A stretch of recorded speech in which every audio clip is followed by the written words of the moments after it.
Monsieur le directeur général de l'Institut royal des études stratégiques, Monsieur le président de Rabat Kifas. En fait, il s'agit de 4 amis, heureusement, qui sont de Rabat et qui aiment Rabat, donc qui m'ont facilité la tâche par leur présence. Et je crois que c'est. Je voudrais féliciter Simouline pour le choix de ce thème. Parce qu'effectivement, la mise en place des stratégies dans le monde ne se feront aujourd'hui et demain que dans les villes. Le monde de demain et déjà d'aujourd'hui, c'est un monde urbain. Le XXe siècle a été le siècle de l'urbanisation du Nord. Le XXIe siècle va être le siècle de l'urbanisation du Sud, et notamment de l'Afrique. Donc c'est important. Alors gérer donc ces espaces, cette gestion doit procéder nécessairement à 2 logiques, mais qui sont organiquement liées. La logique de l'efficience, de la compétitivité, dont le ministre a parlé, le directeur général, mais la logique de la solidarité. Donc il s'agit d'une logique d'économie solidaire et efficiente en même temps. Alors, comment Rabat tente de gérer son dynamisme de l'urbanisme? Essentiellement en tenant compte de ses atouts, parce qu'elle a énormément d'atouts, et en tenant compte des défis, des challenges. C'est une ville de 700 000 habitants, qui est au cœur d'une agglomération, parce que c'est important l'agglomération, de près de 2 millions d'habitants, parce que 60% des habitants des 2 autres villes, qui sont voisines, passent la journée à Rabat. Donc c'est Rabat qui prend la charge essentiellement en grande partie de l'agglomération. C'est une capitale, c'est la capitale du royaume depuis 1 siècle exactement. Donc nous fêtons le centenaire aussi de Rabat en tant que capitale du royaume. C'est une capitale régionale. C'est une capitale qui n'est pas très loin aussi de la capitale économique Casablanca. Et donc, comme je vais essayer de le montrer tout à l'heure, des flux de complémentarité sont en train de se développer entre les 2 villes. Tout ça, c'est une ville qui est le produit de la géographie, de sa géographie, et notamment de l'embouchure avec Salé qu'elle partage. C'est cette géographie qui a amené les hommes dans cette région. Depuis les Phéniciens, jusqu'aux Romains, jusqu'à l'arrivée de l'islam, etc., jusqu'à maintenant. Mais en même temps, je dois dire, depuis à peu près 2 siècles, Rabat a tourné le dos à son environnement et à son littoral, et en même temps au fleuve. Rabat est salé. Et ça explique en grande partie aussi, ça fait partie aussi de la stagnation historique qui a amené la colonisation du pays, tout ça. D'où l'intérêt d'un grand projet qui a été mené par l'État, le projet de ce qu'on appelle, qui est mené par l'agence Bourg-Grec, qui est un projet structurant, un projet de réconciliation avec l'environnement des 2 villes, de l'environnement naturel, le fleuve d'une part, et j'espère demain, d'une façon plus tangible, le littoral. Alors, je commence par les atouts, parce que, comme je vous ai dit, Rabat a énormément d'atouts par rapport à d'autres villes, même dans le monde et au Maroc. En avril 2010, Rabat a été déclarée ville verte par Earth Day, parmi les 5 grandes villes dans le monde, parce que nous avons beaucoup d'espaces verts. Exactement, nous avons été sélectionnés en tant que tel, parce que par tête d'habitant, nous avons 20 mètres carrés d'espace vert par habitant. C'est le double de la moyenne mondiale. La même année, Rabat a été sélectionné parmi 12 premières villes dans le monde dans le cadre d'une initiative des 100 villes lancée par la campagne mondiale de Rio, du fait essentiellement du respect d'un certain nombre de projets importants qui dans le sens de la promotion du développement durable. Il s'agit de 4 projets. Le projet d'assainissement liquide et de dépollution du littoral, avec la création de réseau de collecteurs couvrant toute la ville et une station de pré-traitement qui va être inaugurée le mois prochain. Dans le domaine de la gestion des déchets solides, il y a eu à Rabat, au niveau même de l'agglomération, la création d'une décharge contrôlée. C'est une première même en Afrique, du tri, d'enfouissement des ordures, de recyclage, de traitement du lexivia, de valorisation du biogaz. On a heureusement fermé les anciennes décharges à l'air libre. Dans le secteur du transport, il y a eu la mise en circulation de 2 lignes de tramway de 21 km, même le lancement avec les contraintes d'une nouvelle génération de bus. Donc c'est l'introduction, si l'on peut dire, d'un transport propre. Et puis il y a eu la création de quelques pistes cyclables. C'est une petite avancée intéressante dans le sens de l'adhésion de la ville aux valeurs environnementales. 2 grands événements accompagnent la mutation de la ville, notamment, ça a été dit tout à l'heure, en 2012, année du centenaire de Rabat en tant que capitale, l'UNESCO a inscrit une bonne partie de la ville en tant que patrimoine mondial de l'humanité. Ce qui est intéressant, c'est un patrimoine qui est partagé avec d'autres civilisations.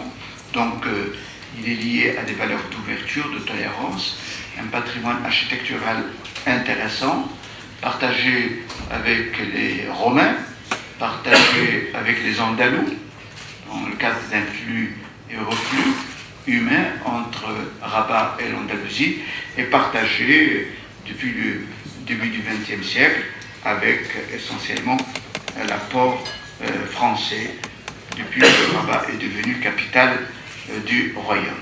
Le deuxième événement est intéressant, même pour les spécialistes qui sont présents ici.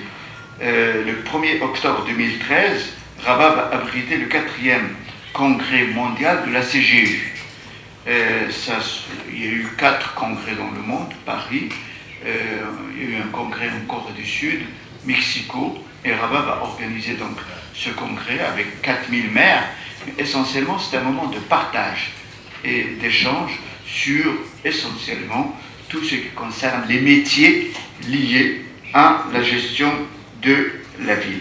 Ce monde qui est devenu multipolaire, c'est un monde aussi des pôles urbains. Nous allons avoir l'honneur d'abriter cette rencontre intéressante. Bon, avec ça, nous avons les contraintes, bien sûr, c'est important. Et gérer une ville, c'est essentiellement gérer des contraintes. Parce que tout le problème, c'est les contraintes qui sont quotidiennes, mais en même temps, il faut penser à l'avenir. Alors, il est important de trouver aujourd'hui pour nous, même à court terme, je dis à court terme, c'est-à-dire dans les 2 années, les 3 années, 4 années, des réponses à des questions importantes. Premièrement, comment promouvoir un système de transport en commun efficient. Et c'est un système nécessairement qui doit être mis en place au niveau de l'agglomération, et pas seulement de la ville. Tout à fait normal, parce que, comme je vous ai dit, les habitants des autres villes et des communes rurales périphériques passent la journée à Rabat. Alors là, nous devons essentiellement gérer les conséquences de l'accumulation des échecs. On a eu 4 expériences qui n'ont pas fonctionné. La première, c'est la régie, qui n'était plus adaptée à l'urbanisation, bien sûr, puis a été remplacée par l'introduction de la compagnie privée dans le cadre de licences accordées à des lignes. Ça n'a pas marché. Puis après, on a mis en place une gestion déléguée avec une société multinationale française qui est restée à peine, même pas 2 ans, Veolia, et qui a quitté, là aussi. Et là, donc, après ce désengagement qui a mis fin à la formule de la gestion déléguée, qui était considérée il y a à peine 5 ans comme une bonne approche pour la gestion d'un certain nombre de secteurs, Donc les trois villes ont été obligées de mettre en place une entité aujourd'hui intercommunale appelée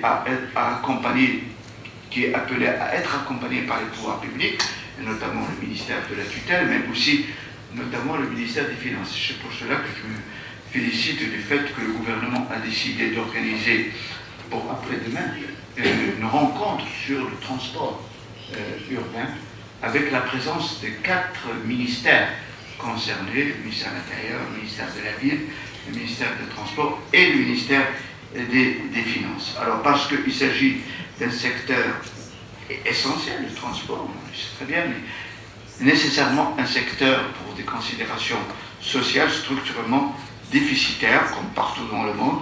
Donc il est important de mettre en place un système de transport performant et intégré. Et en même temps, chercher chez nous dans l'agglomération à intégrer les deux systèmes, le système de transport bus et tramway, et penser aussi à la nécessité d'encadrer le transport informel qui s'est développé essentiellement entre les trois villes à travers des taxis, ce qu'on appelle les taxis blancs, et à travers tout un système de transport informel. Deuxième contrainte, c'est la gestion des déchets solides. Là aussi, la ville s'est trouvée, notamment au niveau de 2 grands quartiers, obligée de reprendre la gestion du secteur des collectivités des ordures ménagères à la suite de la défaillance d'une entreprise, là aussi, privée, ce qui a déstabilisé un peu la gestion du secteur pendant 2 semaines. Bon, on a mis en place, nous avons l'ambition de mettre en place ici une société de développement local, une sorte de société mixte en Europe, avec un privé. Nous sommes en train de lancer, même cette semaine, un appel à candidature pour voir avec qui nous allons travailler. Troisième contrainte, Monsieur le ministre la suit directement, c'est la nécessité de mettre fin à des quartiers, des bidonvilles, à peu près, qui concernent et d'habitat insalubre. Ça concerne à peu près 6 000 ménages. C'est tout simplement pour faire en sorte, dans le cadre d'une synergie État et ville, et comme l'a dit Monsieur le ministre, les pouvoirs locaux, pour faire en sorte que la ville ne continue pas à fonctionner à 2 vitesses. Tout simplement, et dans le cadre aussi de la lutte contre et la pauvreté et la lutte contre l'économie informelle, là aussi, parce que ça fait partie des contraintes. Dans le cadre, donc, bien sûr, nous avons un projet important au niveau national qui s'appelle l'INDH. C'est un projet de développement contre la pauvreté. À côté de ce projet, il est important aujourd'hui, et l'État a la volonté politique, c'est clair, pour lutter d'une part contre les quartiers d'habitat insalubre, mais surtout les bidonvilles qui posent problème. Et tout à l'heure, ça a été dit aussi par Monsieur le ministre, sauvegarder aussi nos villes anciennes. Nous sommes une ville où il y a une médina très jolie, très belle, qui a énormément d'atouts, mais il est important aussi de la sauvegarder. Alors, à travers ces difficultés, disons, comme toutes les villes chez nous, dans le sud, mais en tenant compte de la spécificité de la ville de Rabat, nous avons 3 contraintes transversales, que j'appelle les 3 F. C'est la contrainte financière. Elle est énorme, elle est importante. En gros, nous n'avons pas la possibilité de mettre en place un budget d'investissement. C'est clair. Et cette contrainte, nous travaillons aujourd'hui essentiellement sur une réforme fiscale au niveau national. On interpelle le gouvernement, mais il est à l'écoute, c'est sûr. C'est pour mettre fin à l'exonération accordée à l'État, ce qui est anormal. Parce qu'il est anormal que le bâtiment de l'État soit exonéré, notamment des taxes communales. Alors que la ville, certes, sert l'État. C'est clair partout. Dans d'autres pays, il n'y a pas d'exonération, mais c'est clair, c'est important pour la ville de Rabat. C'est important pour la ville de Rabat, et au nom même de la transparence fiscale. Si vous voulez, un grand responsable du ministère des Finances auparavant le sait très bien, il est important de mettre fin à cette exonération. Je crois qu'elle va pouvoir créer entre l'État et les villes et les communes une sérénité, si l'on peut dire, dans la gestion budgétaire.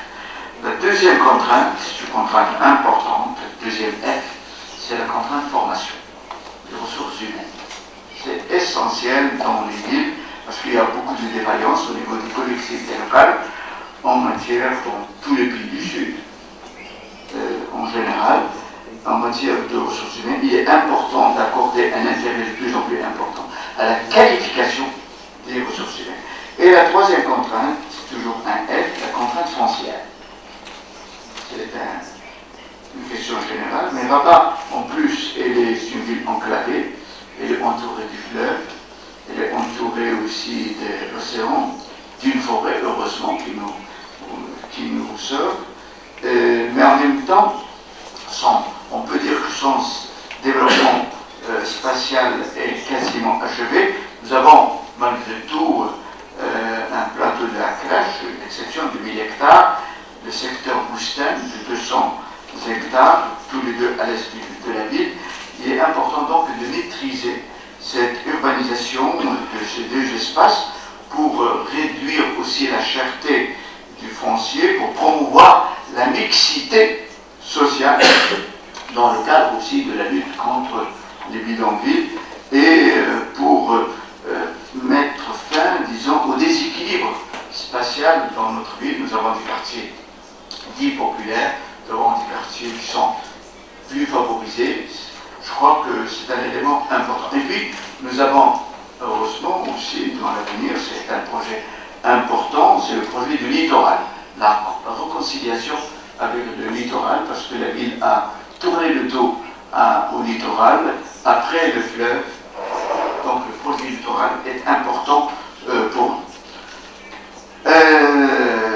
Nous avons des instruments de travail. Heureusement, la ville est une ville qui a des instruments de travail. Ça a été dit tout à l'heure par monsieur le ministre. Nous avons un plan stratégique de développement urbain qui est bien avancé. Nous avons au niveau, ça concerne la ville, et puis au niveau de l'agglomération, nous avons un plan d'aménagement urbain qui a été préparé essentiellement avec l'apport d'une agence urbaine parisienne qui est liée à la ville de Paris. Et nous avons un plan de transport aussi qui concerne l'agglomération. C'est des instruments essentiels, importants de travail, et pour le présent et l'avenir, nous voudrions intégrer tout ceci dans la mise en place de nouvelles fonctions de la ville. Rabat a une fonction depuis un siècle, celle de la capitale. C'est intéressant, c'est un atout, mais en même temps c'est dangereux, parce que depuis un siècle, presque la ville vit au rythme de l'administration. Et il est important d'autonomiser cette ville de l'administration. Et c'est à partir de nouvelles fonctions qui existent et qu'on peut développer dans l'avenir.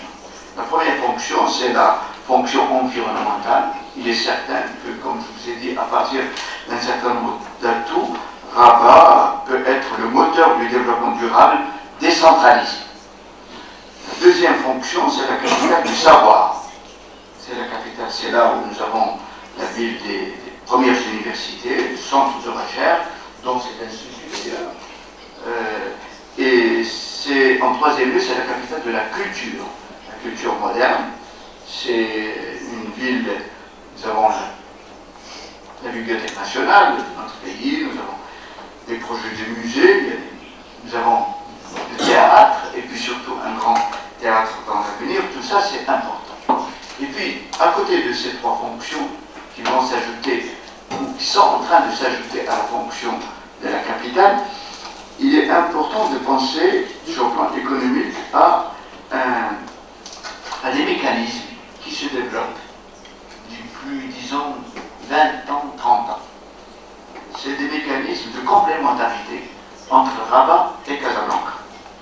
Nous avons un train, d'ailleurs, qui est une sorte de métro, qui incarne, qui représente un peu ces mécanismes. Cette complémentarité, essentiellement autour d'un certain nombre d'activités, activités financières. Rabat est la capitale du secteur financier public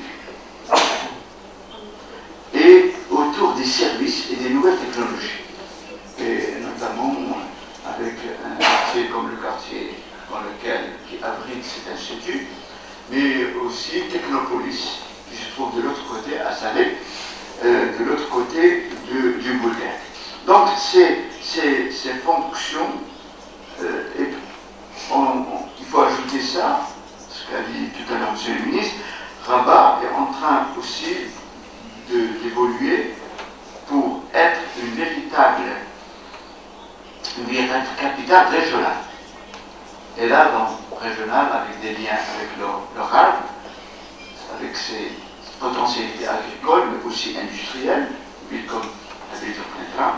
Et donc là, Rabat, qui était considérée essentiellement comme une ville de l'administration, est en train donc de développer à travers toutes ses fonctions, à travers la complémentarité avec Casablanca, d'autres atouts qui vont autonomiser, si l'on peut dire, entre guillemets, donc le dynamisme de la vie urbaine, sur le plan urbain, de l'administration. Autonomisation, ça veut dire possibilité de promouvoir des emplois pour créer des conditions essentiellement de croissance et contribuer à la croissance et au développement de notre pays. Je vous remercie.